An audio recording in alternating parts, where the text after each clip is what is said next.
Bom dia. Jesus te diz algo agora. Não seja. Mas você vai falar o quê? Demasiadamente justo e nem demasiadamente sábio. Aí você vai perguntar por quê? Aí Jesus vai dizer, porque você sendo demasiadamente justo e demasiadamente sábio, você pode correr o grande risco de se destruir a si mesmo. Pois é, o ser desamadamente justo e exageradamente sábio nos dá a sensação que nós somos quase semideuses. Quando nós nos sentimos maiores na nossa fé, maiores no nosso conhecimento profissional, maior na nossa posição familiar ou entre os amigos, nós achamos que somos os melhores e nos faz pessoas legalistas. E, ao ser legalistas, nós queremos dar e fazer com que todos os outros sejam como nós. E quando essas pessoas não são, nós usamos a nossa demasiadamente justiça e exageradamente sabedoria para ou desprezar ou para julgar e acusar aqueles que não são como nós.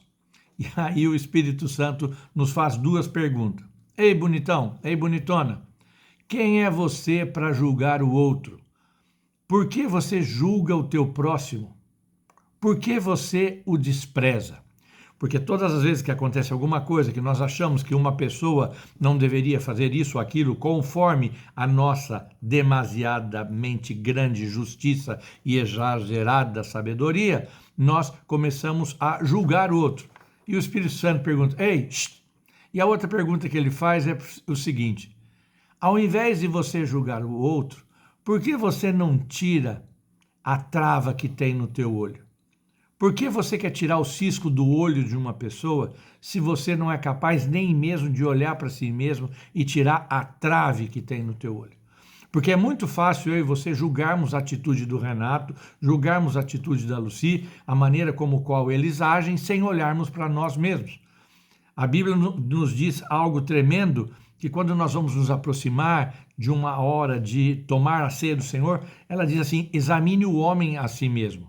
Então, quando você tem essa atitude achando que você é a última Coca-Cola do deserto, que você é o semideus da sabedoria, o mais justo de toda a justiça, você mostra para o mundo e para nós e para todas as pessoas que você não conhece nada de Jesus. Você mostra que você não conseguiu entender até hoje que só existe um legislador e um juiz diante de nós. E que todos nós, eu, você, a Lucy e qualquer um que nos cerca, todos nós vamos individualmente comparecer diante do tribunal de Cristo. Nós vamos ter um face-to-face com Jesus. E aí cada um vai dar conta da sua vida. Cada um vai dar conta daquilo que fez. Porque você, estou falando para aqueles que são cristãos, que se dizem cristãos. Então, se você é cristão, se você vai estar até a presença de Jesus, quando você chegar lá, você não precisa falar, olha, o senhor viu o que a Lucy fez? Você viu o que o Renato fez? Não, você vai ter que dar conta de você mesmo. Quando você tem essas atitudes de demasiada justiça e exagerada sabedoria, você mostra que você não é um cristão, que você não entende absolutamente nada do seu propósito como cristão. Você ama ficar perguntando, assistindo pastores que falam sobre o propósito, qual é o seu propósito? Você busca tanto uma revelação de Deus para saber que como você deve servir ao Senhor, qual é o seu propósito nessa vida? O Espírito Santo te responde assim, você quer saber o teu propósito? Primeiro é o seguinte, entenda e respeite as pessoas mais fracas que você.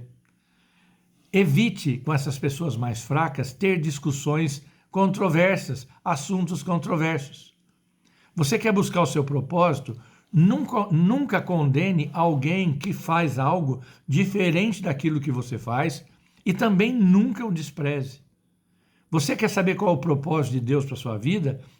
Ele diz assim, esteja convicto exatamente daquilo que você crê. Não se preocupe com o que o outro crê. Outra coisa do propósito que o Senhor fala é, o seu julgamento daquilo que a pessoa faz, ou a sua observação daquilo que a pessoa faz, não pode ser algo que faça tropeçar a pessoa. Porque se você vai julgar a minha atitude, olha, Renato, você está bebendo, você está fumando, você está usando uma roupa que não deve, você está falando assim com essa pessoa, ao julgar, ao falar, ao editar um juízo sobre essa pessoa, você pode fazer essa pessoa tropeçar na relação dela com Deus. E outra coisa que é importantíssimo que você quer descobrir o seu propósito para com Deus é o seguinte: se você faz alguma coisa que você acha justo, perfeito, agradável, tudo em ordem, você tem que entender que isso é justo para você. Não queira fazer com que isso seja justo para outra pessoa. Cada um vai saber aquilo que é bom para si mesmo. Cada um tem uma relação com Deus indiferentemente daquilo que eu e você possamos achar que deveria ser a melhor relação com Deus. Então, quando você entende esses propósitos, você vai descobrir que o reino de Deus não é legalismo. Infelizmente, o que estão nos vendendo hoje, que o reino de Deus é um legalismo. Então, não há comida que você deve comer, bebida que você não deve beber, um dia que você deve manter para o dia do Senhor, um dia que não é dia normal, o vestir, o ser aprovado, não ser aprovado. Todos esses legalismos hoje são coisas que não se referem ao reino de Deus. Porque o reino de Deus, ele é justiça, paz e alegria. Você deve ser o mais justo possível, levar a maior paz para todas as pessoas e ser o mais que possível alegre para poder mostrar para as pessoas que servir a Cristo não é julgar, e sim agradar ao Senhor. Porque você agindo assim com esses propósitos, você vai servir a Jesus. Você quer tanto um propósito, entender um propósito de servir a Jesus? O propósito de servir a Jesus é servir a Ele de maneira agradável, que é nada mais do que não julgar as pessoas. E isso faz com que Deus se agrade da tua relação com Ele e também você vai ser aceitado, aprovado por todas as pessoas que estão pertinho de você. Então, resumindo, ao invés de você julgar, condenar, discutir usos e costumes e ainda desprezar aqueles que não fazem as mesmas coisas que você faz, tenha como propósito isso na sua vida, que tudo que você for fazer, tudo, todas as suas atitudes, tudo aquilo que você vai pensar, tudo aquilo que você vai fazer no seu trabalho, nas suas relações interpessoais, faça como se você fosse agradar a Jesus.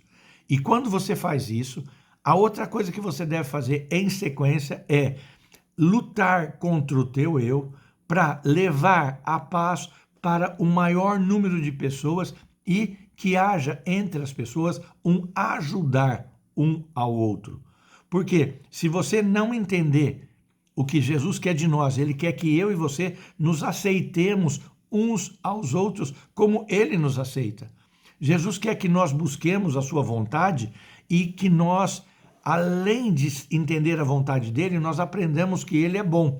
E ao sabermos que Jesus é bom, nós vamos usar essa bondade de Jesus na nossa vida para nos aconselharmos.